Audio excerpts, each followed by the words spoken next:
Assalamualaikum warahmatullahi wabarakatuh. Rahayu Sagung Dumadi. Kembali lagi di channel Babat Nusantara. Pada kesempatan kali ini akan menceritakan Galih Asem Ratu Suhita. Masa kekuasaan Ratu Dia Suhita di Kerajaan Majapahit antara tahun 1429 sampai 1477. Beliau menggantikan ayahandanya Raja Wikramawardhana. Bisa dikatakan bahwa Ratu Dia Suhita ini sosok yang membangun kembali kerajaan Majapahit setelah tercabik-cabik dan mengalami banyak kerusakan di sana di sini akibat perang Paregreg selama 8 tahun. Berikut sekelumit cerita di masa itu yang diambil dari kisah Babat Jawi dan sumber lainnya. Perang Paregreg yang melumpuhkan Majapahit merupakan perang saudara antara Wikramawardhana yang mengalahkan Wirabumi. Setelah perang usai, Majapahit pun mulai mencoba bangkit kembali dengan melakukan berbagai pembangunan. Kanjeng Ratu, pembangunan Candi Suku dan Candi Cata tinggal beberapa bagian saja yang perlu diselesaikan, kata Tumenggung Wiradipa yang baru saja tiba dari lereng Gunung Lawu mengecek pembangunan sepasang candi tersebut. Bagus, Tumenggung Wiradipa. Ingsun dan keluarga lusa juga akan melihat-lihat sendiri pembangunan candi itu, jawab Kanjeng Ratu Dia Suhita tersenyum.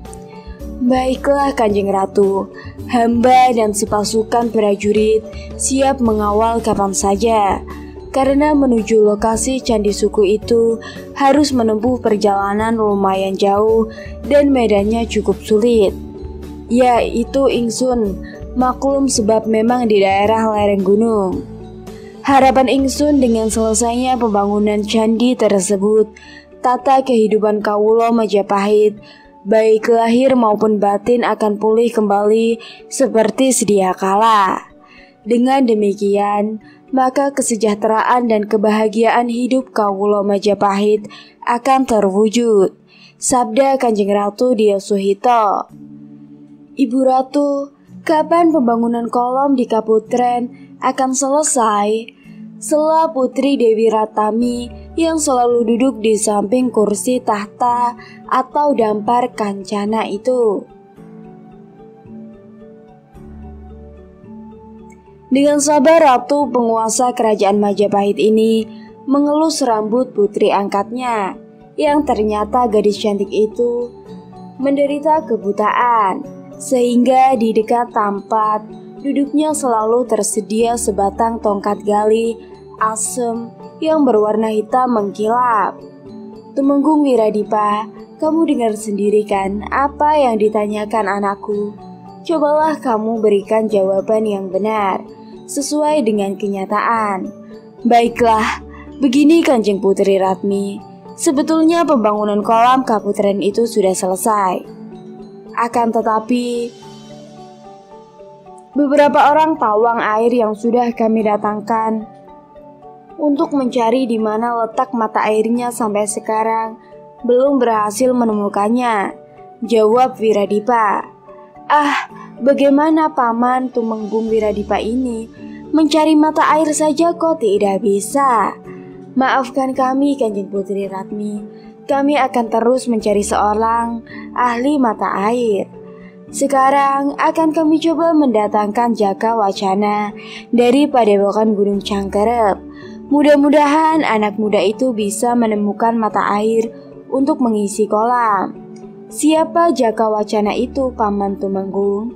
Tanya Dewi Ratmi merasa sangat ingin mengetahuinya.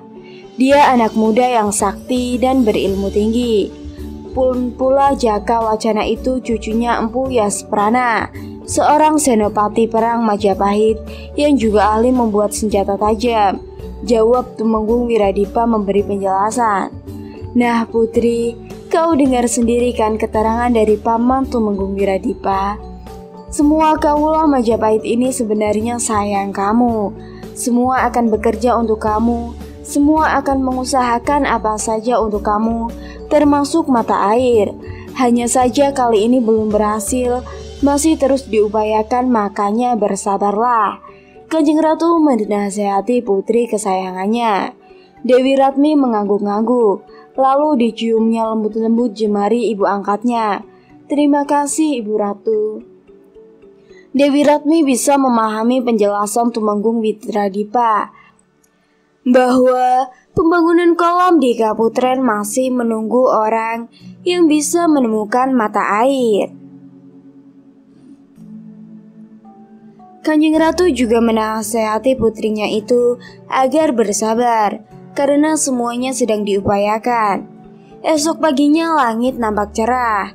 Satu persatu embun mencair meleleh melewati ujung dedaunan, lalu menetes jatuh di permukaan tanah kering, berdebu, hilang tak berbekas.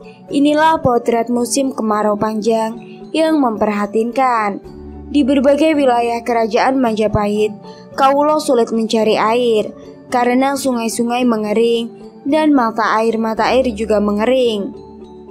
Saat itulah Empu Yasprana disertai Tumenggung Wiradipa sedang berjalan-jalan melihat-lihat suasana perkampungan, tidak begitu jauh dari lingkungan keraton.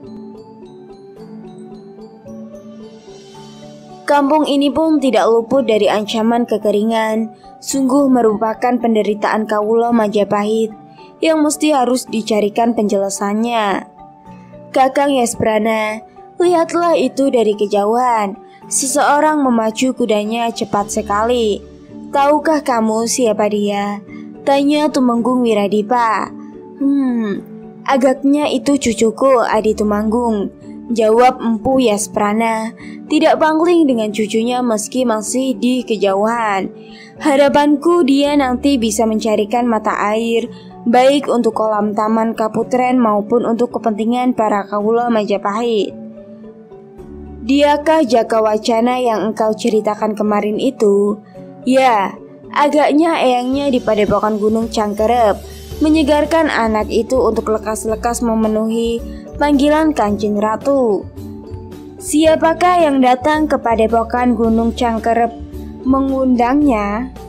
Panji Wilanggeni, prajurit sandi kepercayaan Kanjeng Ratu itu, juga dalam rangka tugas nganggelang tlatah praja mengawasi daerah-daerah kekuasaan Majapahit yang berada jauh dari pusat pemerintahan.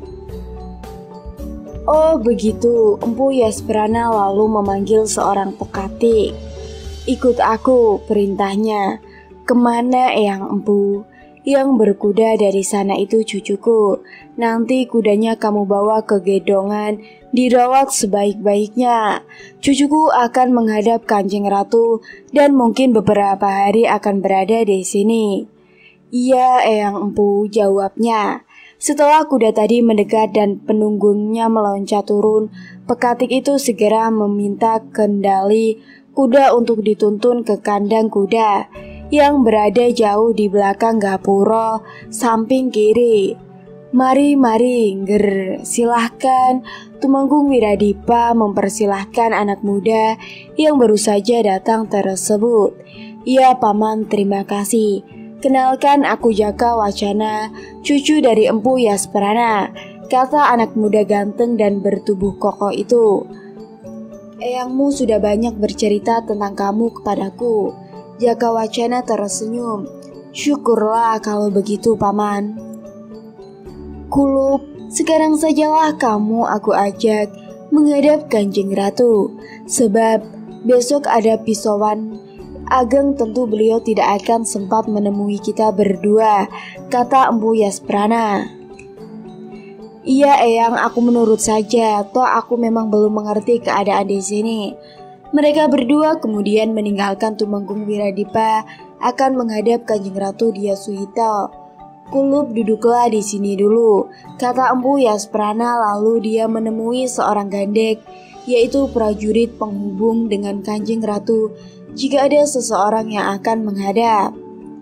Baiklah Empu Yasa, aku menghadap Kanjeng Ratu dulu memintakan izin jika Empu bersama cucunya akan sowan untuk suatu kepentingan tertentu.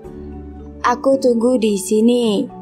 Empu Yasprana dan Jakawacana kemudian meninggalkan Tumanggung Wiradipa untuk menghadap Kanjeng Ratu Dyasuhito. Empu Yasprana menemui seorang gandek, yaitu prajurit penghubung dengan Kanjeng Ratu, bahwa ada seseorang yang akan menghadap. Jakawacana yang anak desa itu nampak agak terheran-heran menyaksikan suasana di dalam lingkungan kerajaan. Ukir-ukiran pada pintu dengan berbagai ornamen tatanan itu sungguh sangat mengagumkan. Jakawacana teringat bahwa keindahan ukiran itu pernah diceritakan eyangnya manakala beliau pas datang menjenguknya di padepokan Gunung Cangkerep. Kulup itu diperkenalkan menghadap Kanjeng Ratu, ajak Empu Yasprana.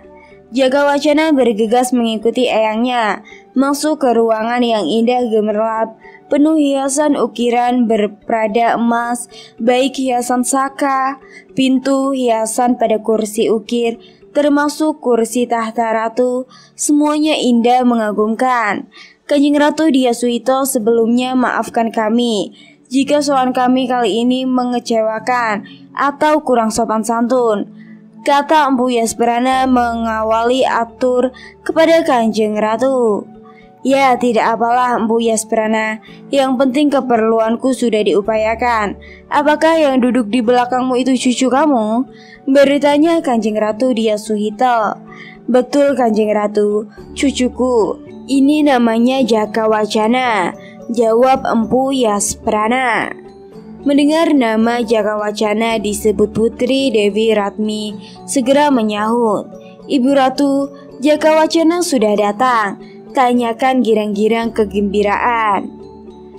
Iya Putri, jawab Kanjeng Ratu. Kemudian beliau mendatangi Jakawacana sambil tersenyum. Benar kata Jakawacana dari padepokan Gunung Cangkerep? Benar Kanjeng Ratu, kamu sanggup mencari mata air untuk kolam di Taman Kaputren? Tanya Kanjeng Ratu. Sanggup, Kanjeng Ratu. Nah, jika tugas itu bisa kau lakukan, kau akan mendapat imbalan yang layak. Tetapi jika kau gagal, maka hukuman penjara sudah menantimu. Paham? Ibu Ratu, Jakawacana jangan dihukum penjara. Aku iba kepadanya. Sela Putri Dewi Ratmi meraju kemanjaan. Kanjeng Ratu Dyasuhito kini mengerti kalau putrinya menaruh perhatian khusus kepada Jakawacana yang memang berwajah ganteng, gagah dan agak memiliki ilmu kanuragan yang memadahi. Jakawacana, jika kamu memang sanggup mencari mata air dalam kolam itu, kerjakanlah besok pagi. Sekarang kamu dan eyangmu boleh meninggalkan pisauan alit ini untuk beristirahat, kata Kanjeng Ratu Dyasuhito dengan sikapnya yang ramah. Sendiko Kanjeng Ratu, sahut Eyang Yasprana mengajak cucunya segera lengser. Dia mengerti. Hari itu yang akan menghadap Kanjeng Ratu Dyasuhito ada beberapa orang dengan beberapa kepentingan masing-masing. Semakin banyak yang melaporkan keadaan atau masalah yang mereka hadapi itu pertanda bahwa tatanan kehidupan rakyat Majapahit kian hari semakin mapan. Karena setiap persoalan yang dilaporkan kepada Ratu Dyasuhito selalu mendapat penyelesaian yang baik. Jakawacana, jika kamu memang sanggup mencari mata air dalam kolam itu, kerjakanlah besok pagi. Sekarang kamu dan eyangmu boleh meninggalkan pisauan alit ini untuk beristirahat, kata Kanjeng Ratu Dyasuhito dengan sikapnya yang ramah. Esok harinya sebelum Jakawacana datang ke lingkungan Kaputren, Dewi Ratmi sudah berada di dekat kolam ditemani dua orang dayang. Cuplikan dari Ni yang masih muda dan Nyi Mangli yang sudah setengah umur. Dayang, nanti jika Kang Pas Jaka Wacana sudah datang, aku akan turun ke dasar kolam, kata Dewi Ratmi. Jangan Kanjeng Putri, ini dasar kolam dalam. Jika ketahuan Kanjeng Ratu pasti tidak diperkenankan, kata Cuplik Darini memperingatkan. Tidak apa-apa, aku akan membawa tongkat hitam gali asem milikku. Terus kalau bawa tongkat hitam gali asem ngapain? Seragam Cuplik Darini. Tongkat ini bisa menunjukkan tempat-tempat mana yang membahayakan maupun yang tidak kepadaku.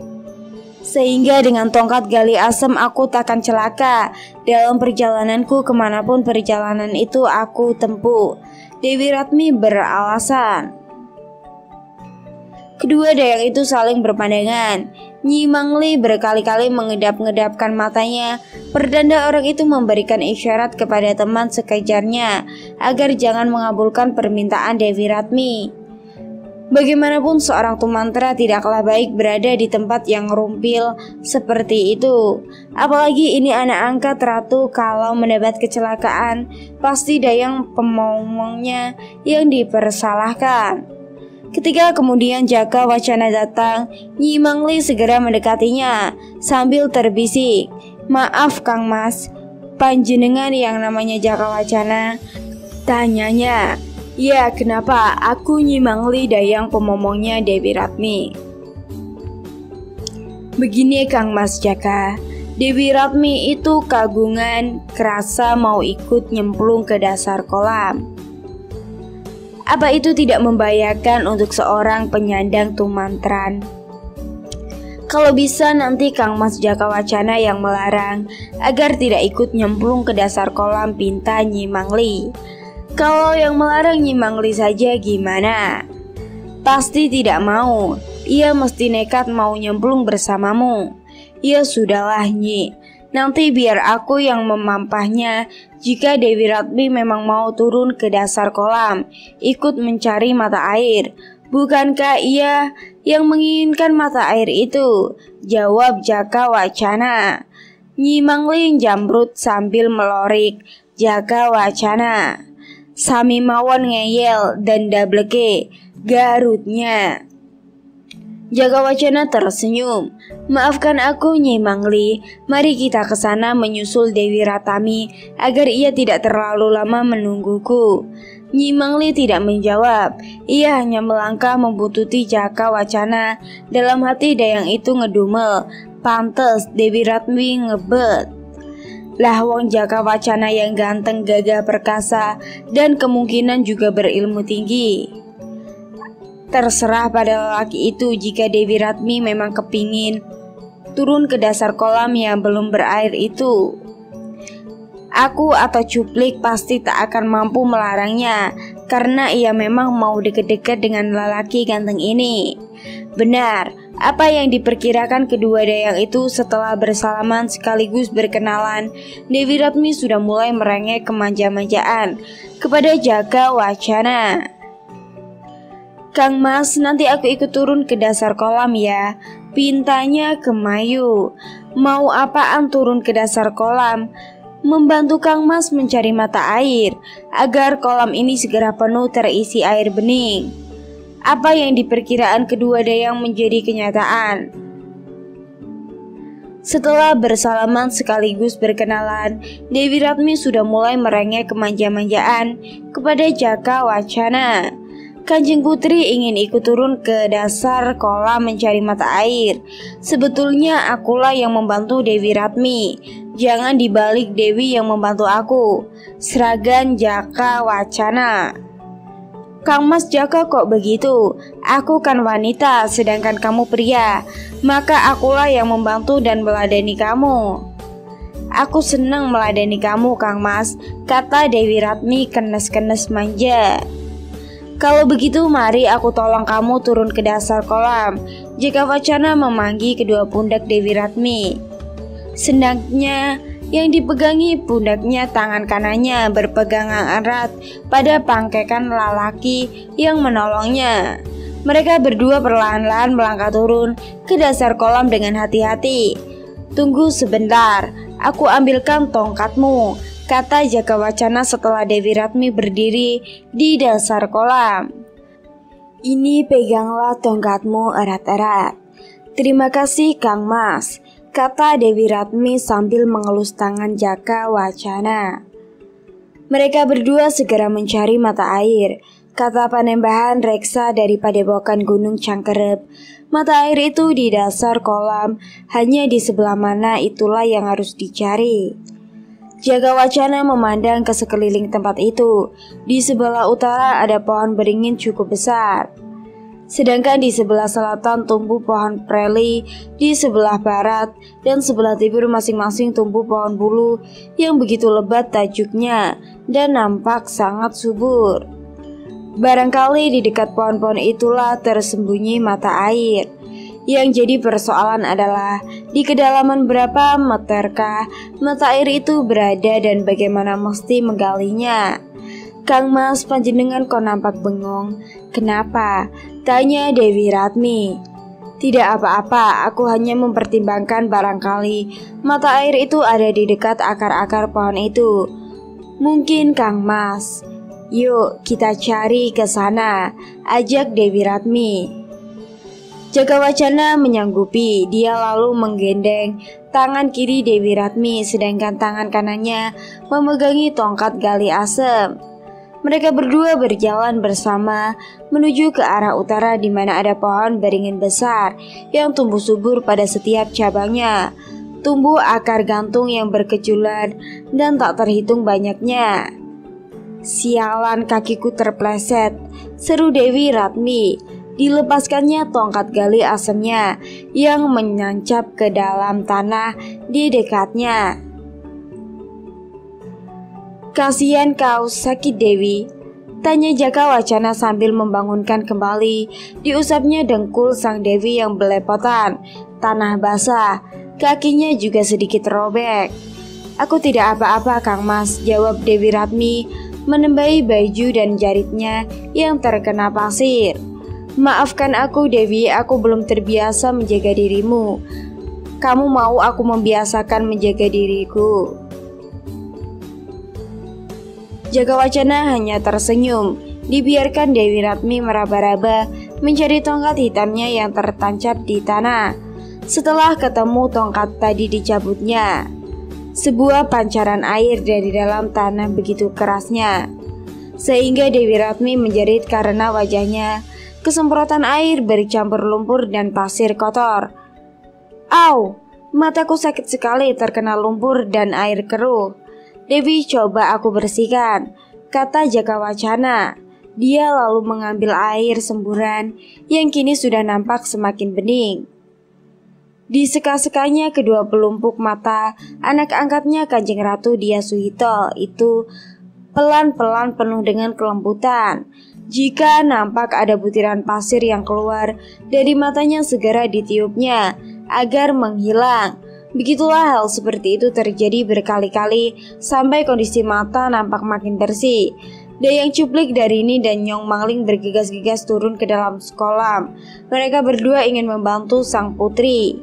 Meski harus berbasah-basah kakinya, tidak mengapa karena penukaan air kolam itu makin lama makin tertinggi. Maka dipungutlah ujung kain sang Dewi Ratmi yang basah namun masih nampak bersih. Itu untuk menyeka-nyeka kedua pelupuk mata. Dayang Cuplik Darini dan Nying Mangling bergegas-gegas turun ke dalam kolam. Mereka ingin membantu Dewi sang putri. Gadis itu sudah jatuh terkulai di permukaan lantai. Mulutnya mengap-ngap dan sepasang matanya tampak berputar-putar liar. Dipungutlah ujung kain sang Dewi Ratmi yang basah namun nampak bersih itu untuk menyeka-nyeka kedua pelupuk matanya. Masih terasa pedas, tidak putri? Tanya Cuplika Darini. Dewi Ratmi mencoba mengidap-ngidap matanya. Jika tidak terasa pedih, sudah enakan kok sekarang. Kang Mas Jaka Wacana, sekarang kamu yang menyeka-nyeka mataku agar lebih terasa lembut daripada sekaannya cuplikan Darini. Pintanya. Cuplikan Darini menjibirkan bibirnya. Silahkan Kang Mas Jaka. sekakmu yang lebih lembut. Jakawacana tersenyum melihat wajah Cuplika Darini yang nampaknya auranya sebelum Dewi. Cobalah buka matamu lebih-lebih lagi. Barangkali masih ada segelintir pasir yang tersisa, kita bersihkan sekalian, pinta Jakawacana. Dewi Ratmi lalu membuka lebar-lebar matanya. Loh, itu di langit kok ada matahari. Di sana pohon beringin. Wah, aku bisa melihat. Sakit mataku kini sudah sembuh. Dewi Ratami berseru-seru kegirangan karena kini sudah bisa melihat lagi. Kedua dayang pemomong itu pun turun bergembira karena putri momongannya kini sudah tidak tunanetra. Hal ini jelas akan lebih memudahkan kerja mereka dalam meladeninya sehari-hari. Tidak harus menuntun ke sana kemari maupun mengembalikan ini itu dan sebagainya. Kanjeng Ratu Dyaswito sangat gembira hatinya karena putri angkat yang begitu beliau sayangi kini telah sembuh penglihatannya, pulih kembali seperti layaknya gadis yang normal. Berkali-kali ratu yang tidak dikaruniai anak kandung itu mengucap syukur dan terima kasih kepada Yang Maha Kuasa. Siang itu Jakawacana dipanggil menghadap sendirian, tidak boleh ada pengawal yang menyertainya. Seperti biasanya, Putri Dewi Ratmi duduk di samping Ibunda Ratu. Tongkat hitam Gali Asem juga masih tersandar di dekat tempat duduknya. Jakawacana, ingsun ucapkan banyak terima kasih atas jasamu menolong putriku, kata Kanjeng Ratu mengawali perbincangan. Maksud Kanjeng Ratu, bukanlah Putri Dewi Ratmi menolong dirinya sendiri, begitu kan Dewi? Jawab Jakawacana sambil mengalihkan pembicaraan kepada Putri Dewi Ratami. Kang Mas kok begitu suka merendahkan diri? Bukankah kedua mataku bisa melihat setelah Kang Mas mengusapnya dengan lembut, lalu membasahinya dengan air bening, lalu kotoran berupa pasir dan lumpur keluar dari mataku. Lalu aku bisa melihat matahari di langit. Apa benar jika Kang Mas tidak berbuat apa-apa kepadaku? Kata Dewi Ratmi tersenyum memandang Jakawacana. Baiklah, apapun yang kamu lakukan kepada anakku Jakawacana, ibu mengucapkan banyak terima kasih. Lihatlah barang-barang yang ada di sekeliling tempat ini, semuanya kuhadiahkan untukmu sebagai tanda syukur, terimalah. Jantung Jakawacana serasa berhenti berdetak. Dia gemetar, selama hidupnya dia belum pernah menerima pemberian sebanyak ini. Apalagi barang-barang itu terdiri dari barang-barang yang mahal harganya. Kang Mas Jakawacana, kenapa Kang Mas diam saja? Bukankah Ibunda Ratu baru saja menyerahkan hadiah untukmu? Tanya Dewi Ratami.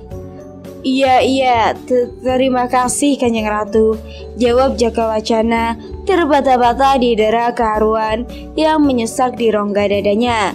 Jantung Jakawacana serasa ingin berhenti berdetak. Dia gemetar, selama hidupnya dia belum pernah menerima pemberian sebanyak ini. Apalagi barang-barang itu terdiri dari barang-barang yang mahal harganya. Kanjeng Ratu Dyaswito tersenyum melihat tingkah Jakawacana yang gemetar seperti orang ketakutan. Jakawacana, ambillah semua hadiah ini dan bawalah pulang ke Padepokan Gunung Cangkerep. Di sana barang-barang ini akan sangat berguna dan Eyang Panembahan Raksa tentu paham penggunaannya. Terima kasih Kanjeng Ratu. Jika nanti kamu berangkat ke Padepokan Gunung Cangkerep, ada 2 hadiah penting lagi yang harus kau bawa Jakawacana. Apa hadiah itu Kanjeng Ratu? Pertama, bawalah putriku yang cantik jelita ini. Kedua, tongkat hitam Gali Asem itu rawat dan gunakan menurut kepentinganmu, sekaligus untuk kenang-kenangan bersama putriku. Terima kasih Kanjeng Ratu. Semua ini lebih dari cukup bagiku. Apalagi aku masih diperkenankan membawa Dewi Ratmi yang cantik jelita. Mudah-mudahan cinta nanti tumbuh di hati kita berdua, ucap Jakawacana. Kanjeng Ratu Dyaswito mengangguk sambil tersenyum. Terasa ada kelegaan yang muncul di baliknya dadanya. Kelegaan hati seorang ibu melihat putrinya menemukan pasangan hidup yang serasi. Siang hari berikutnya 5 buah pedati penuh dengan muatan berada di dalam keraton Majapahit. Mereka akan mengantar pulang Jakawacana ke Padepokan Gunung Cangkerep di daerah Banyuwangi. Kulub, hati-hati dalam perjalanan. Jaga betul-betul keselamatan Putri Dewi Ratami, pesan kakeknya Yang Empu Yasperana, salamku untuk Panembahan. Reksa, aku baru bisa pulang akhir tahun ini. Ya, aku kusampaikan pesan Eyang kepada beliau, jawab Jakawacana. Kemudian dia meloncat ke punggung kudanya. Begitu pula dengan Putri Dewi Ratmi, ia juga naik kuda dengan berpakaian mirip prajurit laki-laki. Nampak lincah terengginas, tetapi tetap luwes. Pedati-pedati itu mulai bergerak satu persatu meninggalkan keraton Majapahit. Semakin lama semakin menjauh. Jakawacana dan Dewi Ratmi berkuda di belakang, arak-arakan Padipati tadi. Tetapi sesekali pula mereka memacu kudanya untuk berada di depan pedati-pedati yang berjalan lamban. Perjalanan itu memerlukan waktu berhari-hari, bahkan bisa 1 bulan lebih. Oleh karenanya, mereka juga membawa bekal yang cukup untuk makan minum di perjalanan, baik yang berupa bahan mentah maupun yang sudah dimasak. Matahari sudah mulai memanjat cakrawala. Panasnya terasa menyengat kulit. Sapi-sapi penarik pedati itu pun mulai tengah-tengah. Mulutnya berbusa putih keterbungi oleh beribu lalat kecil, sehingga 2 buah telinganya sebentar-bentar bertepuk menghalu lalat yang berbumi sudut matanya. Pranajaya kusir pedati yang berada paling depan berdiri dari tempat duduknya. Dia menengok ke belakang, lalu melambai-lambaikan cambukannya memberi tanda kepada kawan-kawannya bahwa rombongan pedati itu akan berhenti di tepi sungai untuk beristirahat. Sapi-sapi kemudian dilepas dan dituntun nyemplung ke air sungai yang tidak dalam. Mereka diberi kesempatan untuk minum sepuasnya, lalu diguyung untuk meninggikan tumbungnya yang panas terpanggang matahari. Sambil menunggu sapi-sapi itu makan rerumputan, sapi kenyang para kusirnya beristirahat di bawah pohon ketapang yang rimbun ayub. Pranajaya, Mahesa Soka, Rumbawa, dan Gajah Sona kusir-kusir pedati itu makan siang bekal yang mereka bawa dari rumah. Pranjaya kusir pedati paling depan, berdiri lalu melambai-lambaikan cambukannya, memberi tanda kepada kawan-kawannya bahwa rombongan pedati akan berhenti di tepi sungai untuk beristirahat. Sapi-sapi kemudian dilepas diberikan kesempatan untuk minum sepuasnya. Sambil menunggu sapi-sapi makan rerumputan, sampai kenyang para kusirnya beristirahat di bawah pohon ketapang yang terimbun iup. Pranajaya, Mahesa Soka, Rumbawa, dan Gajah Sona, kusir-kusir pendati itu makan siang bekal yang mereka bawa dari rumah. Kang Mas Jakawacana, lihatlah dari kejauhan. Ada 4 orang berkuda menuju kemari, kata Dewi Ratmi mengacungkan telunjuknya. Iya betul, 4 orang berkuda, tetapi aku belum pernah mengerti siapa mereka, jawab Jakawacana. Dewi Ratmi terdiam, dia mulai khawatir jangan-jangan mereka yang datang kemari itu rampok. Benar, ke-4 orang berkuda tadi kemudian berhenti di hadapan mereka.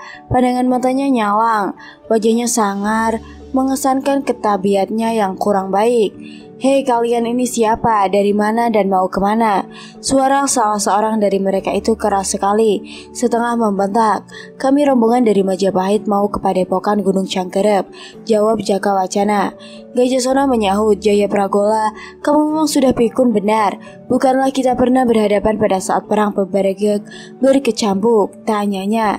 Yang ditanya terbengong-bengong, aku Pangling, kamu siapa? Aku Gajah Sona dan ini adik sepengeluruanku yang Mahesa Soka namanya. Kamu ingat? Ya, yang jelas kalian ini mantan-mantan prajuritnya Wirakramawardhana dan sekarang mengabdi kepada anak putrinya yang menggantikan tahtanya. Betul, ada apa denganmu? Masih belum sirna juga dari hatimu? Tanya Gajah Sona. Dia hanya menghadapi senopati muda terakhir pasukan Wirabumi yang kemudian meloloskan diri sesudah keketerapan menghadapi gempuraan pasukan Grindawardhana dalam perang Paregreg. Jaya Pragola tidak menjawab. Dia bergegas turun dari punggung kudanya, diikuti oleh segenap teman yang menyertainya. Senjata-senjata sudah tergenggam. di tangan mereka masing-masing. Jagawacana dan Dewi Ratmi juga segera turun dari punggung kudanya. Maaf paman, urusan paman-paman semua sudah usai di masa lalu, masa peperangan Paregreg. Sekarang perjalanan ini adalah tanggung jawabku, maka perkenankanlah aku melayani mereka, kata Jakawacana sambil mencabut tongkat hitam gali asem yang terselip di pelana kudanya. Ger, bolehkah kami mencoba melayani 3 orang? Sedangkan Jaya Pragola yang bekas senopati perangnya Pangeran Wirabumi itu akan yang selalu melayaninya, kata Gajah Sona. Silahkan Paman Gajah Sona. Mereka berdua segera terlibat dalam pertarungan sengit. Apalagi keduanya sudah saling mengerti kemampuan ilmu masing-masing. Jaya Pragola meski kini sudah cukup umur, masih lincah menyerang dengan tombak pendeknya mengarah ke bagian-bagian tubuh lawan yang lemah. Sedangkan Gajah Sona mampu mengimbangkan kecepatan geraknya lawannya. Apalagi dia bersenjata pedang rangkap terbuat dari baja yang tipis dan lentur, sehingga begitu rapatnya sepasang pedang tadi berputar bagi baling-baling melindungi tubuhnya dari serangan lawan.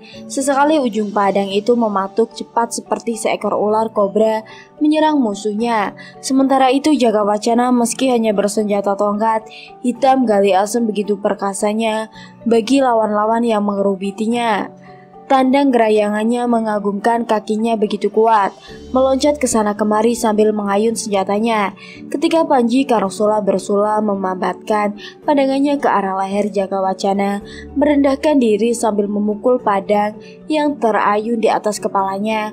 Jakawacana meski hanya bersenjata tongkat hitam gali asem, begitu perakasnya bagi lawan-lawan yang mengerubutinya. Tandang gerayangannya mengagumkan, kakinya begitu kuat meloncat ke sana kemari sambil mengayun senjatanya. Ketika Panji Karosula berusaha membabatkan padangnya ke arah leher, Jakawacana merendahkan diri sambil memukul pedang yang terayun di atas kepalanya. Kurang ajar benar anak setan ini, gurut Panji Karosula sambil meloncat mundur, minggir dari arena pertempuran karena telapak tangan kanannya terasa pedih dan panas sekali-kali oleh getaran hebat ketika pedangnya dipukul dengan tongkat hitam oleh lawannya. Boma Cakrena segera meloncat menjulurkan pandangannya ke arah perut lawannya, tetapi Jakawacana segera meloncat mundur. Terdapat bunyi keras sekali. Ujung pedang Boma Cakrena ternyata patah oleh pukulan tongkat hitamnya. Jakawacana ketika dia meloncat mundur tadi, "Bangsat! Dedemitan anak ini," teriak Boma Cakrena mengumpat sambil memandangi ujung senjatanya. Di saat lawan dan keadaan terheran-heran inilah, maka Jakawacana secepat kilat meloncat maju sambil menggerakkan ujung tongkatnya menggores menyilang di dada lawannya. Terdengar Boma Cangkranegara mengadu kesakitan. Dadanya tergores menyilang cukup dalam. Darah mengucur perlahan-lahan membasahi bajunya. Melihat temannya tak berdaya, Wirabantengan yang nampak masih segar terus-menerus menyerang Jakawacana dengan ayunan bindingnya. Ini serangan yang kesekian puluh kali berhasil dihindari lawannya. Dengan mudah, Wirabanteng menggerakkan giginya. Dia berupaya tidak putus asa. Maka diayunkannya semakin keras tangkai bindil yang berupa rantai baja itu. Sedangkan ujungnya yang berwujud bulatan besi sebesar buah semangka nampak terus berputar mencari sasaran. Siapa yang terkena bola besi itu dipastikan akan remuk tulangnya. Jakawacana mencoba menggertakkan lawannya dengan meloncat maju sambil menjulurkan tongkat hitamnya. Lawannya menghindar dengan meloncat mundur, mencari kesempatan agar senjatanya bisa mengenai sasaran. Nampak bindi itu bergerak semakin cepat. "Mampus kau anak iblis," seru Wirabanteng saat bulatan bindinya nyaris menyentuh kepala lawannya, yang kemudian merendahkan diri menghindarinya. "Terimalah pembalasanku Paman Wira," teriak Jakawacana sambil meloncat maju mendekati tubuh lawannya. Di saat senjata lawannya sedang terayun memintas di atas kepalanya, dipukullah pundak musuhnya dengan tongkat hitam gali asem keras sekali. Wirabanteng tidak sempat berteriak kesakitan. Dia langsung ambruk dengan tulang di pundaknya remuk redam. Di area pertempuran lain tidak jauh dari tempat itu, Gajah Sona perlahan-lahan mulai bisa mengendalikan lawannya. Meski dia sendiri terluka di pinggangnya oleh goresan senjata lawan, namun kondisi tubuhnya relatif masih lebih segar daripada lawannya. Kakang Jayapragola, agaknya umurmu tidak bisa kau pungkiri. Nyata benar dirimu tidak sehebat dulu lagi, kata Gajah Sona. Dengan demikian, maka ketika aku menyerang dengan kedua pedangku bersama-sama, tanganmu sudah tidak mampu lagi untuk menghindari. Maka sepasang goresan senjataku merobek perutmu. Tutuplah mulutmu, gajah keparat, teriak Jayapragola marah-marah. Untuk yang terakhir kalinya dia berusaha menyerang lawannya dengan melemparkan tombak pendeknya ke arah dada. Terdengar suara jatuhan tombak pendek tadi karena dipukul oleh Gajah Sona. Berakhirlah perang tanding antara dua orang tua yang ingin melepaskan dendam masa lalunya itu. Karena Jayaprayoga ambruk tidak berdaya, bersimbah darah. Jakawacana dan para prajurit pengawalnya berhasil mengalahkan lawan yang juga masih saat perang Parekrek. Rombongan pun melanjutkan perjalanan menuju Padepokan Gunung Cangkerep. Selama berbulan, pedati-pedati dari Majapahit itu menempuh perjalanan. Akhirnya sampai jugalah di Padepokan Gunung Cangkerep. Panembahan Reksa menyambutnya dengan senang hati. Syantrik-mentrik disuruhnya menyiapkan hidangan yang istimewa untuk tamu-tamunya. Eyang Panembahan Reksa, kedatang kami serombongan diutus oleh Kanjeng Ratu Dyang Sohita untuk mengantarkan hadiah yang diberikan beliau untuk Jakawacana, kata Tumenggung Pranajaya. Hadiah iki Tumenggung, hadiah apa ini? Bertanya Eyang Panembahan Reksa. Hadiah atas keberhasilannya Jakawacana menemukan mata air di kolam Kaputren. Sekarang kolam itu sudah penuh dengan air bening. Selain itu, Panembahan, cucu panjenengan yang sakti itu juga berhasil menyembuhkan Dewi Ratmi, putra Kanjeng Ratu Dyang Sohito, yang mulai buta kini sudah normal kembali. Tumenggung Pranajaya menjelaskan. Begitu, ya syukurlah jika kulup di keraton Majapahit juga bisa menjadi juru sembuh. Haturkan terima kasihku kepada Kanjeng Ratu Dyang Sohita dan mohonkanlah maaf sebesar-besarnya kepada Kanjeng Ratu. Sehubungan keluarga Padepokan Gunung Cangkerep tidak bisa memberikan balasan yang murwat, kata Panembahan Reksa. Akan aku sampaikan Eyang Panembahan, jawab Tumenggung Pranajaya. Menjelang senja hari, suasana alam di sekitar Gunung Cangkerep sungguh indah. Langit di sebelah barat menguning membayang di atas perbukitan sebelah sana. Berbunga-bunga warna-warni tumbuh di lereng-lereng bukit, bergoyong-goyong di tepi semilir angin senja. Rombongan burung pipit tergesa-gesa terbang pulang ke sarang yang melintas di langit redup berganti melawar-kelawar hitam, entah terbang kemana mereka akan mencari mangsa. Jakawacana dan Dewi Ratami duduk di getek bambu di belakang padepokan. Mereka menyaksikan gemercik air bening yang mengalir dari mata air di bawah pohon preh di lereng perbukitan, lalu mengalir ke kolam ikan. Kang Mas, itu ikan apa bukan yang bergerak-gerak di pojokan kolam? Tanya Dewi Ratami. Bukan, itu sepasang kodok yang lagi kawin. Lihatlah, besok pagi kan banyak telurnya bergandeng-gandengan teronceh di dalam seluruh yiyit yang memanjang, jawab Jakawacana. Dewi Ratmi tersenyum. Kang Mas, kamu senang apa tidak jika jadi kodok-kodok? Kamu nanya, kok begitu? Jakawacana agak bersengut wajahnya. Maksudku, kalau Kang Mas senang jadi kodok, aku juga senang jadi kodok. Jangan Dewi, kamu cantik. Masa hanya senilai kodok? Aku tidak rela jika kecantikanmu hanya setaraf wajah kodok, kata Jakawacana mulai menggodanya. Yang digoda tersenyum sambil memandangi wajah pria idamannya. Kang Mas, kamu juga jangan jadi kodok. Aku tidak rela. Kegantenganmu hanya setaraf wajah kodok. Iya kan? Kamu ikut-ikutan melulu, seru Jakawacana ketawa. Tidak apa-apa, kedatanganku ke sini juga karena ikut Kang Mas. Jakawacana diam saja. Dipandanginya wajah Dewi Ratmi, ada perasaan gemes di hatinya, seakan dia ingin segera memeluk gadis itu di depan itu erat-erat, lalu mencium keningnya, lalu bersamanya memadu kasih, lalu berpelukan, lalu menyesapkan wajah cantik tadi di dadanya agar ia mendengar nyanyian cinta di hatinya.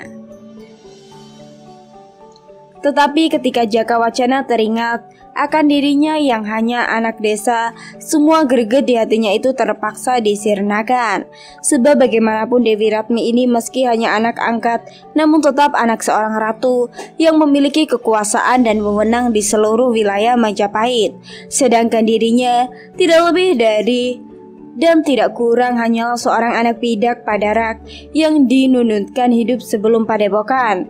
Betapapun besar cinta yang dimiliki Jakawacana disambut hangat oleh Dewi Ratmi. Mereka berdua tetaplah tergantung pada kemurahan Kanjeng Ratu Dyah-Suhito. Kapankah mereka berdua bisa mendapatkan kepastian semua itu? Masih menunggu beberapa bulan lagi. Sebab Eyang Bu Yasprana bersama Kanjeng Ratu Dyah-Suhito rencananya baru akan datang ke Padepokan Gunung Cangkerep awal tahun depan. Hal yang menggembirakan hati Jakawacana karena dia mendengar kabar Dewi Ratmi bahwa Kanjeng Ratu Dyah-Suhito pernah mengatakan wilayah Gunung Cangkerep kelak akan dijadikan tanah berdika, yaitu daerah yang dibebaskan dari kewajiban membayar upeti. Dewi, apa rencana Kanjeng Ratu Dyah-Suhito menjadikan daerah ini tanah berdika Cangkerep itu kelak akan betul-betul dilaksanakan? Tanya Jakawacana. Mudah-mudahan saja Kang Mas, sebab rencana itu seperti sudah matang, jawab Dewi Ratmi. Matang bagaimana? Ibu Ratu sudah sampai pada rencana akan menikahi kita. Sungguh? Bahkan kita tanah berdika Cangkerep nama pemimpinnya juga sudah disiapkan. Siapa itu? Ki Gedek Tarunadipa. Ki Gedek Tarunadipa? Siapa itu Dewi? Itu nama tua dari Jakawacana, paham? Kata Dewi Ratmi tersenyum. Memandangi lelaki yang ia cintai, Jakawacana mengangguk-angguk kepalanya, membalas senyuman itu. Diraihnya tangan Dewi Ratmi digandengkannya erat-erat jemarinya. Mereka saling berpandangan mesra. Kang Mas, ada satu pesan dari Ibu Ratu yang harus kita ingat selama hidup. Irih Dewi Ratmi membisikkan kata-kata itu dekat sekali di telinga Jakawacana. Pesan apakah itu Dewi? Aku hanya anak angkat dari Ibu Ratu Dyah-Suhito, tidak lebih dan tidak kurang. Lalu, kita berdua tidak boleh mengharapkan kursi tahta atau dampar keprabuan kerajaan Majapahit sampai kapanpun. Biarlah mereka-mereka yang lebih berhak untuk duduk di kursi tahta itu. Kamu harus mengerti dan maklum. Dewi Ratmi menjelaskan panjang lebar tentang dirinya dan Kanjeng Ratu Dyah-Suhito sebagai orang tua angkatnya. Aku mengerti, kelak aku harus sudah merasa cukup hidup bersamamu dengan sebuah Ki Gede Tarunadipa. Akan kupimpin kawula di daerah ini untuk membangun tanah berdika Gunung Cangkerep menjadi daerah yang makmur, jawab Jakawacana penuh keyakinan yang mantap. Dewi Ratmi tersenyum bangga. Ia yakin dan percaya kekasihnya kelak akan dapat mewujudkan impiannya. Apalagi dengan status tanah berdika, maka daerah ini akan dibebani kewajiban membayar upeti, sehingga semua kemakmuran tanah berdika ini digunakan sebanyak-banyaknya untuk kepentingan warganya. Tamat.